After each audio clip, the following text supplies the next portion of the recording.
po guys ang ating ulam. Ayan. Hindi tayo naglagay ng sabaw dyan guys.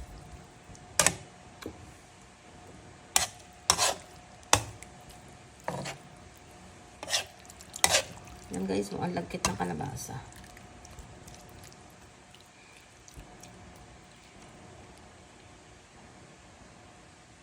Ayan po guys, ang ating ulam. Ayan. Kalabasa malunggay. At kalabasa at saka sitaw guys. Ayan, ang palaya. Ayan po ang ating ulam. Ayan po guys, ready to serve na po itong ating ulam. Ayan. Tara po, kain na po tayo guys. Ayan. Thank you guys for watching. Bye. Ang sarap nito. Kain na po.